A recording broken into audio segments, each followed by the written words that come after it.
जय माता दी। मैं पंडित गौरव शर्मा, एस्ट्रो अर्थ चैनल में सभी का बहुत बहुत स्वागत है। और आज हम मिथुन राशि के मासिक राशिफल के बारे में बताएंगे, जो कि हम धन की क्या स्थिति रहेगी,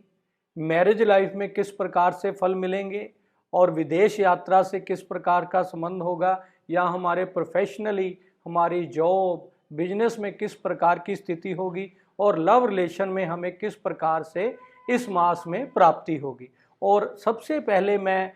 भचक्र में गोचरीय अवस्थाओं लग्नानुसार या राशि अनुसार हम बात करने का प्रयास करेंगे कि हमारे दशम भाव में राहु की स्थिति बनी हुई है और शनि का नवम भाव में कुंभ राशि में गोचर है, और मकर राशि में सूर्य बुध का गोचर हुआ है, और बुध का गोचर जो कि अष्टम भाव से हो रहा है, और 20 फरवरी को शनि के साथ नवम भाव में गोचर बनेगा, और उसके साथ साथ केतु का चौथे भाव में गोचर हुआ है, और गुरु का हमारे 11वें भाव में गोचर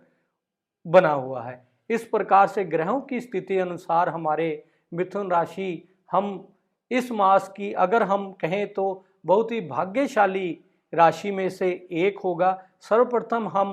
हेल्थ, जो कि हमारी सर्वप्रथम बात करते हैं कि हमारी सेहत या हमारी हेल्थ किस प्रकार से रहेगी, उसके बारे में हम ज्ञात करने का प्रयास करते हैं, जो कि हमारा लग्नेश, जो कि हमारी ओवरऑल पर्सनैलिटी और हमारी हेल्थ इशू के बारे में बताता है, जो कि 1 फरवरी को ही अष्टम भाव में गोचर होने से, अब हेल्थ के इशू से हम देखें तो सूर्य व बुध का गोचर होने से हमें हेल्थ इशू में कहीं ना कहीं सावधानी बरतनी चाहिए, जिससे हमें अच्छे फलों की प्राप्ति हो सके। और अगर हम धन की विशेषता बात करें तो हमें इस मास में धन की अवश्य ही प्राप्ति होगी, क्योंकि सुंदर योग बने हुए हैं। और उसके बाद अगर हम लव रिलेशनशिप की बात करें, जो कि हमारा शुक्र देव बनते हैं,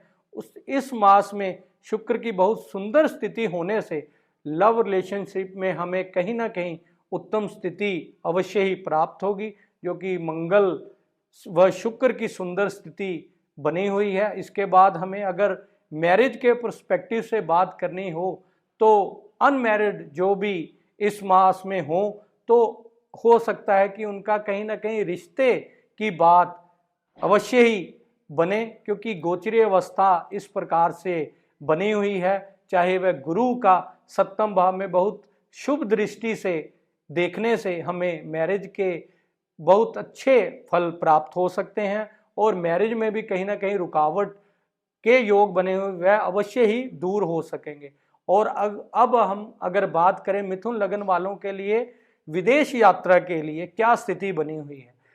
इस प्रकार से अगर हम ग्रह गोचरीय अवस्थाओं को देखें तो विदेश यात्रा की बहुत सुंदर स्थिति इस मास, अगर जो भी हमने विदेश यात्रा के लिए अप्लाई करना हो या